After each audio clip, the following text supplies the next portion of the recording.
오늘은 룻기 2장 1절에서 16절까지 말씀입니다. 교도 가실 때 제가 먼저 1절을 읽겠습니다. 나오미의 남편 엘리멜렉의 친족으로 유력한 자가 있으니 그의 이름은 보아스더라.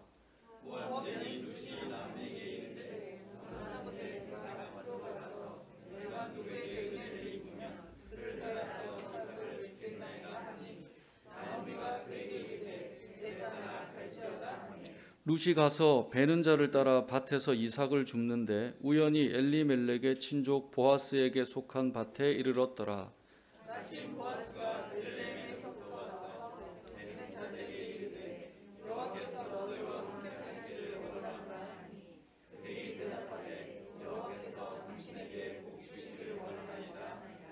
보아스가 베는 자들을 거느린 사환에게 이르되 이는 누구의 소녀냐 하니 베는 자를 거느린 사환이 대답하여 이르되 이는 나오미와 함께 모압 지방에서 돌아온 모압 소녀인데 그의 말이 나로 베는 자를 따라 단 사이에서 이삭을 줍게 하소서 하였고 아침부터 와서는 잠시 집에서 쉰 외에 지금까지 계속하는 중이니이다. 보아스가 룻에게 이르되 내 딸아 들으라 이삭을 주우러 다른 집으로 가지 말며 여기서 떠나지 말고 나의 소녀들과 함께 있으라. 그들이 베는 밭을 보고 그들을 따르라. 내가 그 소년들에게 명령하여 너를 건드리지 말라 하였느니라. 목이 마르거든 그릇에 가서 소년들이 길어온 것을 마실지니라 하는지라.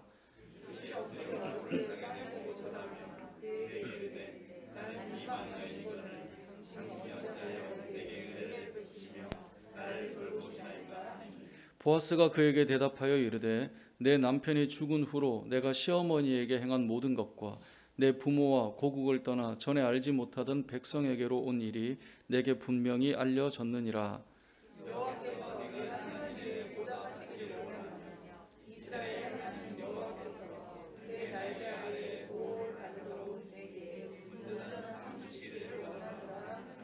룻이 이르되 내 주여 내가 당신께 은혜 입기를 원하나이다.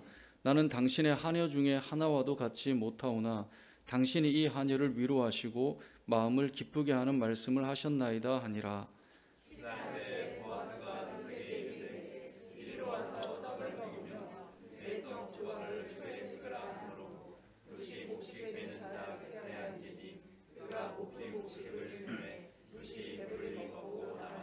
룻이 이삭을 주우러 일어날 때에 보아스가 자기 소년들에게 명령하여 이르되 그에게 곡식 단 사이에서 줍게 하고 책망하지 말며 곡식 다발에서 조금씩 뽑아 버려서 그에게 줍게 하고 꾸짖지 말라 하니라.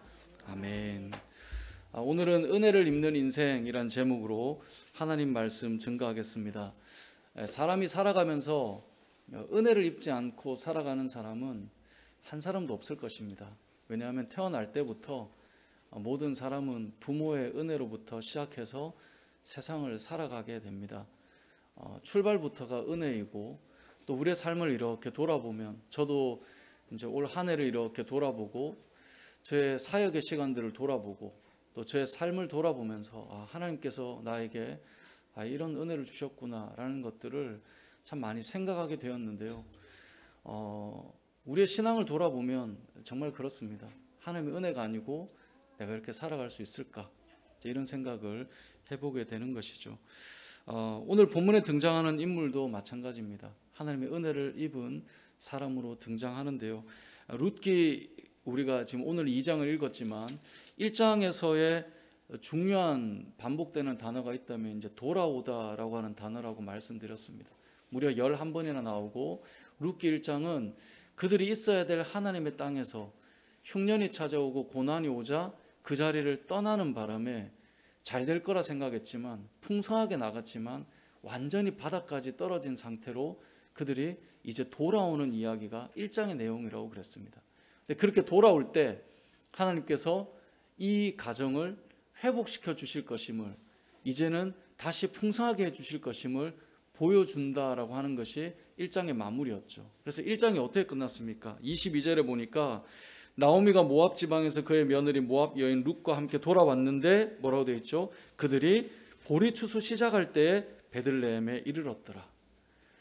그들은 떠나야 잘 살 거라 생각했는데 돌아와 보니 보리추수 시작할 때가 되어서 이들이 돌아온 거예요. 그래서 1장의 마무리를 볼 때 뭔가 복선이 깔려 있는 거죠. 이들에게 이제는 다시 살아갈 양식이, 살아갈 힘이 보여지는 것입니다.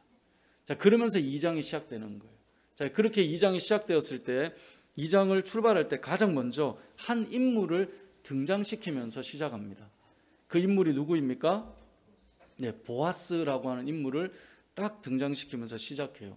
자, 1장을 끝낼 때 떠난 자가 돌아왔을 때, 하나님께로 돌아왔을 때 회복이 시작될 거야 라고 하는 복선을 깔아준 다음에 2장의 시작에는 보아스라고 하는 인물을 먼저 등장시키면서 무엇을 말하고 싶을까요?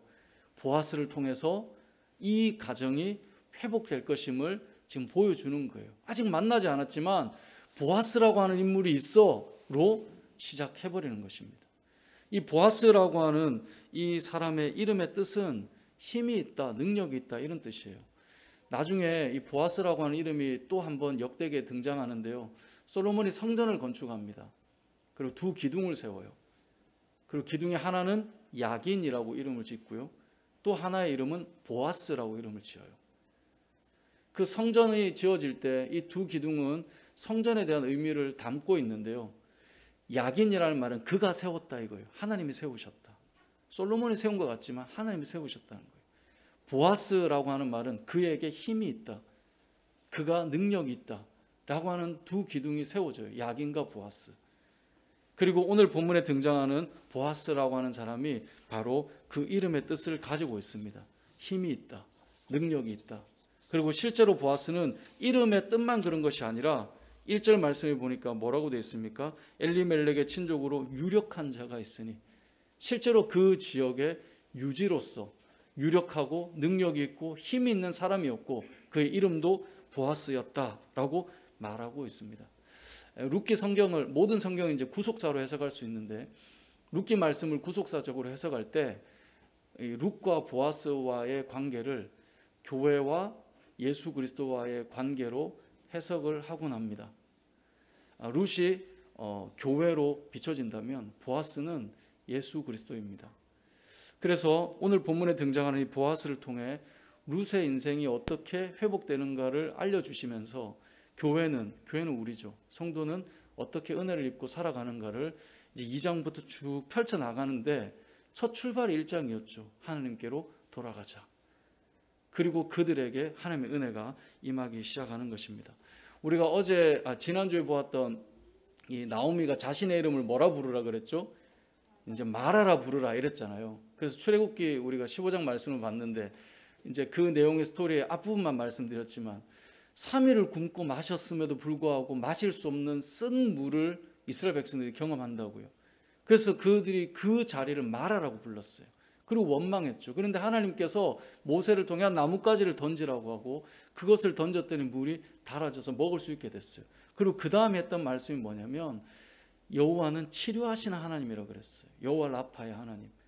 그래서 그들이 이 마라의 땅에서 회복됨을 경험했거든요. 나오미가 자신을 마라라 부르라고 그랬어요. 그런데 2장부터 가면 나오미를 마라라 부르나 그렇지 않습니다. 보아스가 먼저 등장하고 그 힘과 능력으로 결코 마라가 되지 않도록 인도해 가시는 것이 이제 이 룻기 2장의 내용인 것입니다. 자, 그러면 오늘 이 본문을 통하여 어떻게 하나님의 은혜를 입고 살아가는가를 몇 가지 말씀을 볼 수 있는데요. 첫 번째는 하나님께서는 만남을 통해 우리에게 은혜를 베푸신다라는 것을 알 수 있습니다. 그 만남이 누구와의 만남입니까? 바로 보아스와의 만남입니다. 하나님께서 은혜를 베푸시는 만남은 우리가 계획하고 계산하고 생각하는 만남이 아니에요. 우리는 흔히 누군가를 만날 때 저 사람과 만나면 내가 좀 도움 되겠지 그런 생각들을 해보고 살잖아요. 그래서 저 사람과 뭔가 좀 만나보고 이렇게 보면 좋겠어. 그게 우리의 삶 가운데 어떤 만들어가는 그런 관계일 것입니다. 그런데 오늘 성경에 나오는 만남은 계산하고 계획된 만남이 아니에요. 하나님께서 우리에게 은혜를 베푸시는 이 만남은 우리의 계획이 아니라 하나님의 계획 아래 있는 만남이에요. 그래서 오늘 본문에 보면 보아스를 등장시킨 다음에 3절에 이렇게 말해요. 3절을 보세요. 룻이 가서 베는 자를 따라 밭에서 이삭을 줍는데 우연히 엘리멜렉의 친족 보아스에게 속한 밭에 이르렀더라. 그러니까 이삭을 줍기 위해 밭으로 갔는데요. 보아스의 밭을 찾아간 게 아니에요. 우리의 친족 중에 누가 있지? 계산한 게 아니에요. 그냥 갔어요. 그런데 우연히 그 간 밭이 보아스의 밭이었던 거예요. 4절은 뭐라고 시작해요? 마침 보아스가 베들레헴에서부터 와서 베는 자들에게 이르되, 근데 마침 또 그때 보아스가 온 거예요. 그리고 사람들을 살피는 가운데 새로운 여인을 보는데 그 사람이 룻이었던 거예요. 그렇게 만나졌다라는 것입니다. 이 모든 일에 우연이라는 단어와 마침이라고 하는 단어가 써 있지만 이 모든 일에는 하나님의 섭리가 이 안에 담겨 있고 하나님의 계획하심이 담겨 있다라는 것을 말씀해 주면서 하나님께서는 이런 만남을 통해 하나님께서 일하시고 우리에게 은혜를 베푸신다라고 말씀하고 있는 것입니다. 이 시대를 살아가는 저와 여러분들도 마찬가지입니다. 우리의 삶 속에 일어나는 만남들은 하나님의 계획하심 아래 있는 만남이라는 사실을 기억해야 합니다. 우리 교회도 그렇지 않습니까? 생각해 보면 저와 여러분이 어떤 계획을 짜서 만나기로 하고 이렇게 된 것 같지만 그렇지 않잖아요. 생각해 보면 물론 우리 교회 이전에서 저를 먼저 만났던 분도 계시죠. 근데 그때 만남도 마찬가지 아닐까요? 결국은 생각해 보면 그렇게 해서 이렇게 보게 되다니, 어떻게 이렇게 지나가다가 만나게 되었을까? 그때 내가 그 상황이었는데 이렇게 해서 마침 그 사람을 만난 거예요. 그런 일들이 생각보다 우리의 삶 속에 많이 펼쳐져 있어요. 저와 여러분이 만난 것은 우리가 계획적으로 만난 게 아니에요. 여러분 계획하고 계산했다면 저처럼 성격이 안 좋은 이런 사람 만나겠습니까? 아웃 뭐 이러지 않았겠어요? 근데 우리가 만나져 있는 건 무엇입니까? 하나님의 계획 아래 있기 때문에 우리가 만나져 있는 거예요. 그리고 그 일들을 통해 하나님께서 우리의 만남을 통해 은혜를 베푸시고 복의 삶을 열어가신다라는 것을 보여주는 것입니다. 여러분, 그렇기 때문에 여러분의 머리에서 나온 계산된 만남들도 사실 많이 있겠지만 하나님께서 만나게 하신 그 만남을 우리가 너무나 하찮게 여기거나 쉽게 생각하는 것은 지혜로운 것이 아닙니다. 저도 제 사역의 길들을 돌아보고 제 삶의 길들을 돌아보면 이 말씀을 전하기 위해 묵상하면서 저의 만남의 시간들을 돌아보니 정말 하나님께서 그렇게 만나게 했던 분들을 통해 제 삶을 세워가시더라고요. 이번 주에도 우리 성도님들도 신방하고 만났지만 또 예전에 하나님께서 만나게 하셨던 분들을 어떻게 좀 만날 기회가 돼서 만나면서 이런저런 얘기를 나누는데 그런 생각이 드는 거죠. 하나님께서 이 모든 시간들을 허락하셨구나. 저와 여러분의 삶 속에 이 만남을 통해 하나님께서 은혜를 베푸신다라고 하는 사실을 반드시 기억하시기 바랍니다. 두 번째로 알 수 있는 것은 은혜를 사모하는 마음이 있어야 된다는 것입니다. 은혜가 임하는 사람들의 특징은 실제로 은혜를 사모하는 자들이에요. 오늘 본문에 등장하는 룻을 잘 보세요. 2절을 다시 한번 우리가 읽어보겠습니다. 시작. 모압 여인 룻이 나오미에게 이르되 원하건대 내가 밭으로 가서 은혜를 입으면 그를 따라서 이삭을 줍겠나이다 하니 나오미가 그에게 이르되 내 따라 갈지어다 하매. 아멘. 자, 룻이 나오미와 함께 고향으로 돌아오긴 했어요. 근데 뭔가를 할 수 있는 상황은 아니잖아요.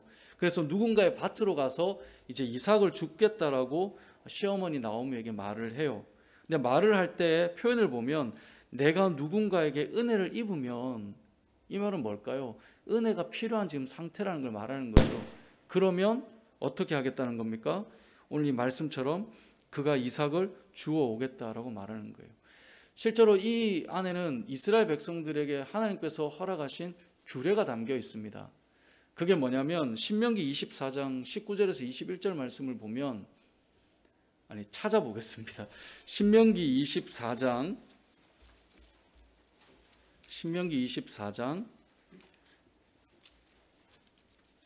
19절에서 21절까지 말씀인데요.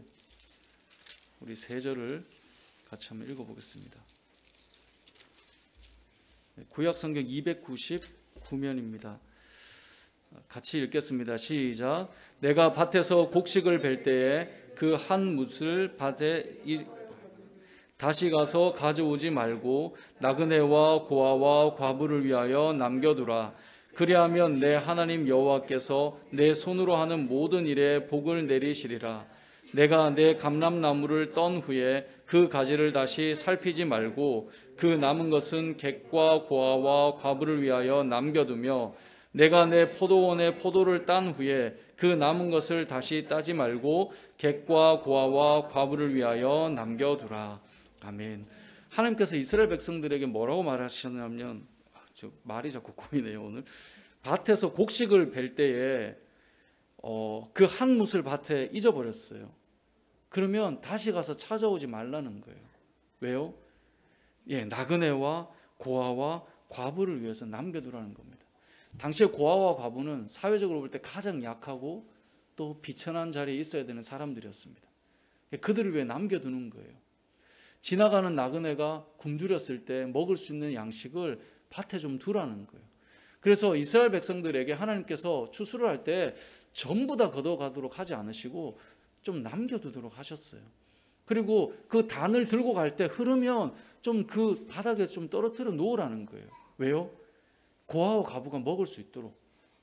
이뿐 아니라 오늘 말씀에 보면 20절에 보면 감람나무를 떤 후에 가지를 다시 살피지 말라는 거예요. 그렇게 가져가면 된 거예요. 좀 남겨두라는 거예요. 포도원에 포도를 딴 후에 남은 게 있으면 좀 남겨두라는 거예요. 저는 믿음의 사람들의 삶이 이래야 된다고 생각합니다. 하나님께서 이스라엘 백성들에게 말씀하실 때 그거 좀 남겨둬. 어떤 분은 정말 다 전부 다 내 거야 이런 사람들이 있는데 좀 남겨두라는 거예요. 누군가를 위해서, 약한 자를 위해서. 그렇게 할 때 하나님께서 어떻게 하신다고 말씀합니까? 19절 하반절에 보면 그리하면 내 하나님 여호와께서 너의 손으로 하는 모든 일에 복을 내리시리라. 하나님께서 내가 너 책임질 테니 넌 좀 남겨둬. 이건 교회를 향한 하나님의 말씀이에요. 성도들을 향한 하나님의 말씀이에요. 좀 이렇게 남겨두고 흐르게 해줘야 된다는 거예요. 요즘 우리가 이제 밭에서 농사를 짓는 사람이 아니니 우리의 삶은 좀 다르죠. 일을 해서 우리가 소득이 생기죠. 그럼 소득이 생기면 여러분의 소득의 좀 일부를 좀 남겨두라는 거예요. 어떻게 해요? 약하고 어려운 자에게 좀 흐를 수 있도록. 우리가 너무나 인색해지고 냉랭해지는 것은 교회의 모습이 아니에요. 제가 예전에 신대원 다닐 때 이제 동기 형님 목사님이 거기는 기숙사 생활을 해야 되니까 이렇게 월요일에 다 기숙사로 들어오거든요. 그럼 그분이 꼭 이제 같은 룸메이트 이제 전사님들에게 껌을 나눠주셨어요. 매주 껌을 나눠줘요. 그래서 이제 워낙 친했기 때문에 한번 물어봤어요. 이거 어떻게 매주 껌을 사오냐고. 그랬더니 이분이 했던 말이 뭐냐면 이제 지하철을 타고 버스를 타고 이제 학교로 오는 분이었는데 지하철을 타면 늘 껌을 파시는 어르신을 만나는 거예요. 그걸 꼭 사서 오시더라고요. 그래서 전 그 모습이 너무 좋았어요. 저도 한때 전도사 때 이제 제 주머니에는 항상 어려운 자를 도울 수 있는 돈을 넣고 다녀야지라고 해서 얼마를 항상 넣고 다녔던 적이 있어요. 요즘 이제 카드를 다 쓰게 되면서 그게 없어졌지만 저는 그런 어떤 정신이 성도에게 있어야 되는 거예요. 누군가에 흐르게 하며 살아가는 것. 목사든 성도든 다 예외 없어요. 저도 이제 성도니까요. 그냥 직분이 목사인 거지 하나님께서 보실 때 하나님의 그냥 자녀인 거잖아요.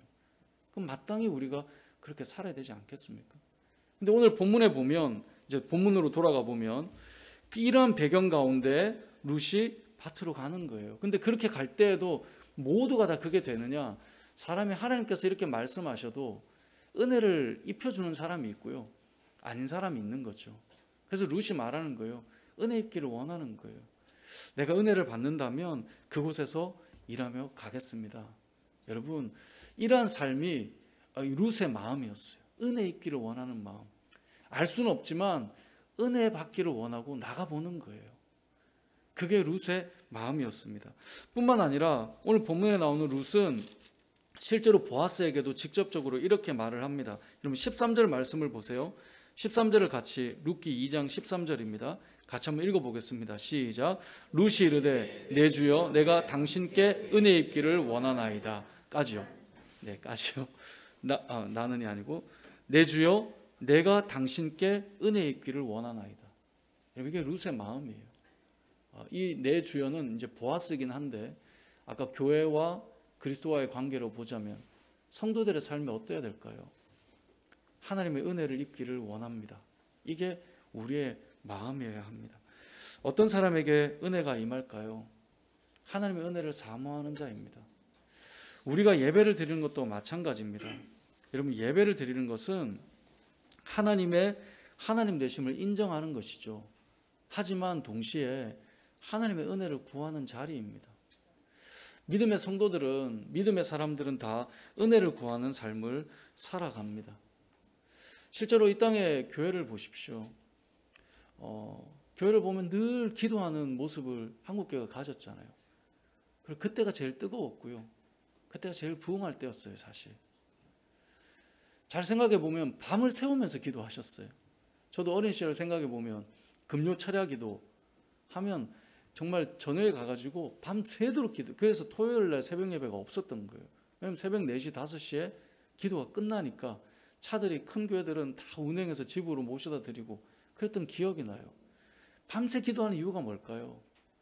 하나님의 은혜가 아니면 못 산다는 게 성도들의 삶이었고 마음이었어요. 새벽이 되면 요즘도 이제 많이 춥죠. 새벽에 교회를 나오는 분들이 있죠. 저도 우리 교회는 이제 특세는 없는데 제가 이렇게 어린 시절부터 청년 시절 이렇게 보내면서 생각해 보면 특세를 하는 교회들, 저도 막 40일 이렇게 해보고 했는데 그 추운데 꼭 이 새해가 시작되면 특세를 시작하면 그 추운데 그렇게 칼바람을 맞으며 가는 이유가 무엇일까요? 은혜를 구하는 마음 아닐까요? 우리의 머리로 생각하고 계산할 때 그거 안 하고 내가 좀 더 편하게 하면 더 좋을 것 같지만 믿음의 사람들의 마음에 뭐가 있어요? 하나님의 은혜를 구하기 때문에 그렇게 가는 거잖아요. 그러한 삶 가운데 교회는 세워져 왔고 성도들의 삶은 주의 복을 받았고 이 걸음들을 걸어가고 있었던 것입니다. 우리가 하나님 앞에 인색하고 은혜를 구하지 않는다, 그것은 바꿔 말하면 하나님 없어도 돼라고 하는 말과 동일한 거거든요. 믿음의 사람들을, 성경에 있는 인물들을 다 보십시오. 다 은혜를 구하며 살았어요. 아브라함, 이삭, 야곱 다 꺼내 보십시오. 이 성경 인물들을 다 읽어 보십시오. 모두가 하나님의 은혜를 구하며 살았어요. 다윗 같은 사람, 바울 같은 사람 다 은혜를 구하며 살았어요. 노아 같은 사람, 새로운 시작을 열었던 사람이 노아잖아요. 모두가 심판받았을 때 노아가 성경에 보면 뭐라고 표현합니까? 하나님의 은혜를 입었더라라고 되어 있어요. 은혜로 다 살았던 사람들입니다. 저와 여러분들도 마찬가지입니다. 이 땅을 살아갈 때 하나님, 저에게 은혜가 필요합니다. 하나님의 은혜가 필요합니다. 이 마음으로 나아가는 것이 예배이고 이 마음으로 우리가 또 한 해를 마무리하며 새로운 한 해를 준비해야 합니다. 내년 한 해를 위해 여러분 계획하겠죠. 이렇게 해보겠다 생각하겠죠. 저도 열심히 하고 있어요. 그런데 더 중요한 건 하나님의 은혜가 필요합니다. 이것이 우리의 마음이어야 되는 것입니다. 세 번째로 기억할 것은 은혜를 구하는 자의 삶은 게으름을 의미하는 것은 아니다라는 겁니다. 가끔 교회 다니는 분들 중에 그런 분들이 계세요. 하나님의 은혜라는 말을 표현할 때 본인의 게으름과 나태함을 이렇게 가릴 수 있는 표현으로 은혜라는 단어를 써요. 성경은 그렇게 말씀하고 있지 않아요. 자, 은혜를 구하고 있는 이 룻을 다시 한번 볼까요? 자, 밭에서 일을 하게 돼요. 자, 다시 2장으로 가보면 2장 3절에 우연히 보아스의 밭에 이르렀죠. 4절에 마침 보아스가 그 룻을 보았죠. 그래서 5절에 보아스가 물어봐요. 이는 누구의 소녀냐? 이 말은 보아스라고 하는 인물은 그곳에서 일하는 정말 이삭을 줍고 가는 여인들도 다 눈여겨보고 있었음을 알 수 있는 대목이죠. 누구의 소녀냐라고 물어봤어요. 그때 6절에 보면 베는 자를 거느린 사원이 대답하여 이르되 이는 나오미와 함께 모압 지방에서 돌아온 모압 소녀인데, 자 7절을 같이 읽어보겠습니다. 시작. 그의 말이 나로 베는 자를 따라 단 사이에서 이삭을 줍게 하소서 하였고 아침부터 와서는 잠시 집에서 쉰 외에 지금까지 계속하는 중이니이다. 아멘. 자, 여기서 일 좀 하게 해달라고 구했죠. 은혜를 구하는 거죠. 허락을 해줬어요. 그래서 좀 이렇게 주워서 간 게 아니에요. 아침부터 와서는 잠시 집에서 쉰 외에 지금까지 계속하고 있다는 거예요. 이 뭐예요? 분명히 은혜를 구하는 룻이었는데 그의 삶은 정말 열심히 최선을 다해 그 시간을 보내고 있다라고 하는 것을 보여주고 있는 것입니다. 성경의 인물들을 잘 보면 다 아까 말한 대로 은혜를 구하는 사람이었지만 그들의 삶을 보면 다 성실하게 자신의 삶을 최선을 다해 살아가는 사람들이었습니다. 하나님의 백성은 은혜를 구하는 사람인데 그게 게으름을 말하는 건 결코 아닙니다. 공부하는 학생이 공부를 하지 않고 좋은 결과가 있게 해주십시오 구하는 것, 그건 은혜가 아니라는 거예요. 일을 하는 사람이 좋은 성과를 거두게 해주십시오 일은 하지 않고 구하는 것, 그건 은혜가 아니라는 거예요. 그런 자들을 성경은 마태복음 25장에 보면 주님 말씀하시죠. 악하고 게으른 종아라고 말하는 거예요. 묻어두고 하지 않는 것을 은혜를 구하는 자의 특징으로 보지 않아요. 갈라디아서 6장 7절에도 말씀해요. 스스로 속이지 말라. 하나님은 업신여김을 받지 아니하시나니 사람이 무엇으로 심든지 그대로 거두리라. 심은 만큼 거두는 거예요. 속이지 말고 하나님을 업신여기지 말라는 거예요. 우리가 하지 않고도 뭔가를 얻는 것을 은혜인 것처럼 말하는 것은 하나님을 업신여기는 거라는 거예요. 스스로 속이는 거라는 거예요. 그래서 믿음의 사람들은 하루하루를 최선을 다해 살아가요. 그런데도 은혜라는 고백을 하죠. 이것을 성경은 농부의 비유를 많이 드는데요. 저도 예전에 어떤 목사님께서 이 한자로 가지고 여러 이게 성경 말씀들을 풀어준 적이 있는데 그때 기억났던 게 이 쌀미자를 설명을 해주시더라고요. 쌀미자는 이 8팔자에 10십자에 8팔자. 그래서 쌀 한 톨을 얻기 위해서 이 벼를 수확하기 위해서 추수하기 위해서 농부의 손이 88번 예, 감사합니다. 88번의 손이 갈 정도로 수고해야 된다는 거예요. 그렇게 애쓰고 수고해야 수확을 하는데 농부가 뭐라 말합니까? 하나님의 은혜로 이번에도 이렇게 왔습니다. 왜 그럴 수 있을까요? 그렇게 애쓰지만 빛이 필요하고요. 적당한 바람이 필요하고요. 가물지 않게 비가 필요하고요. 내가 할 수 있는 게 있지만 내가 할 수 없는 하나님의 영역이 있기 때문에 그 가운데 하나님의 은혜입니다라고 고백하는 거예요. 이게 성경에도 나와요. 어디에 나오냐면 126편과 127편에 나오거든요. 한번 찾아볼게요. 시편 126편입니다. 시편 126편 구약 성경 898면입니다. 제가 가진 성경 구약 성경 898면 시편 126편 5절 6절을 같이 한번 읽어보겠습니다. 5절 6절입니다. 시작. 눈물을 흘리며 씨를 뿌리는 자는 기쁨으로 거두리로다. 울며 씨를 뿌리러 나가는 자는 반드시 기쁨으로 그 곡식단을 가지고 돌아오리로다. 아멘. 이 말씀 뭐예요? 눈물을 흘리고 힘들지만 씨를 뿌리는 자는 기쁨으로 단을 거둬요. 울지만 결국은 뿌리러 나간 사람은 거두는 기쁨이 있다라고 말해요. 그런데 127편 1절에 보면 바로 이어서 반전의 말씀이 있죠. 그런데 여호와께서 집을 세우지 아니하시면 세우는 자의 수고가 헛되다라고 되어 있어요. 우리가 열심히 눈물을 흘리며 씨를 뿌리는 게 맞지만 여호와께서 세우지 않으시면 안 된다. 이게 성경이 주고 있는 두 관점이에요. 은혜라고 하는 말은 게으름 속에서 이야기할 수 있는 게 아니에요. 그래서 예전에 루터의 이야기를 드렸지만 루터가 했던 말이 그거잖아요. 하나님이 계시지 않는 것처럼 열심히 살아라. 하지만 하나님이 도와주시지 않으면 안 되는 것처럼 기도해라. 그게 성도의 삶이에요. 하나님이 계시지 않는 것처럼 살아가는 사람이 누구예요? 세상 사람들이잖아요. 성도도 하나님이 계시지 않는 것처럼 최선을 다해 사는데 우린 기도하죠. 그런데 하나님이 도와주시지 않으면 안 되는 것처럼 기도하며 나가는 것. 그게 은혜를 구하는 자의 삶이에요. 저와 여러분의 삶이 오늘 본문에 나오는 것처럼 은혜를 입은 인생은 항상 성실한 사람들이에요. 여러분들이 어디에서 은혜를 입었다? 성실한 무언가가 있었을 것입니다.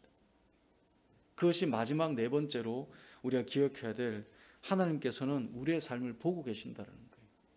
그게 룻기에 나오는데요. 룻기로 다시 돌아가 보면 이 소녀가 누구이냐라고 말할 때 바로 모압에서 돌아온 나오미와 함께 온 소녀입니다라고 말했더니 보아스가 룻에게 이제 말을 합니다. 이게 8절이거든요. 한마디로 말하면 여기서 떠나지 말고 여기서 일을 해라 이 말이에요. 여기 있으면 너 책임져 준다. 이 말을 8절 9절에서 하는 거예요. 그때 룻이 10절에 보면 이렇게 말해요. 룻이 엎드려 얼굴을 땅에 대고 절하며 그에게 이르되 나는 이방 여인이거늘 당신이 어찌하여 내게 은혜를 베푸시며 나를 돌보시나이까? 당신이 어떻게 저에게 이렇게 은혜를 베풀어 주십니까? 라고 물었어요. 그때 보아스가 대답한 게 11절이에요. 11절을 같이 읽어보겠습니다. 시작. 보아스가 그에게 대답하여 이르되 내 남편이 죽은 후로 내가 시어머니에게 행한 모든 것과 내 부모와 고국을 떠나기 전에 알지 못하던 백성에게로 온 일이 내게 분명히 알려졌느니라. 아멘. 자, 모압 땅에서 남편이 죽은 후에 시어머니에게 행했던 일, 그리고 부모와 고국을 떠나 알지 못하는 백성에게 온 일, 이 모든 것이 내게 분명히 알려졌다는 거예요. 내가 듣고 알고 있다는 겁니다. 보아스는 당시에 유력자이기 때문에 그 당시에 돌아가는 일들을 다 알았겠죠. 나오미가 돌아올 때 온 성읍이 떠들썩했잖아요. 보아스가 몰랐을 리가 없죠. 아, 그런 인물이 있었구나. 그런 사람이 있었구나. 우리 또 가까운 친족이잖아요. 그것을 듣고 알고 있었다라고 말하는 것입니다. 아니, 어떻게 저에게 이렇게 은혜를 베푸십니까? 너가 그 땅에 거기에 있을 때 어떻게 살았는지 내가 듣고 알고 있다 라고 말하는 것입니다. 세상을 살아가다 보면 은혜를 입는 사람들이 있죠. 그들의 특징은 그들이 어떻게 살았는가를 통해 더해지는 것이 훨씬 많습니다. 그리고 놀라운 것은 다 보고 있고 듣고 있더라는 거예요. 저도 저의 이렇게 시간들을 돌아보면 정말 그냥 하나님 앞에서 내가 사는 거지라고 마음을 가지고 걸었던 시간들도 누군가는 보고 누군가는 듣고 누군가는 말하고 이런 부분들이 있더라는 거죠. 그래서 은혜를 입은 것들이 제법 많아요. 사람과 사람 사이에서도 그런데 여러분, 여러분을 불꽃 같은 눈동자로 지금도 지켜보시는 하나님 앞에서 여러분 인생을 살아가는 것, 하나님께서 은혜 베푸실 만한 그런 일들이 쌓여간다면 하나님께서 듣고 아신다라는 거죠.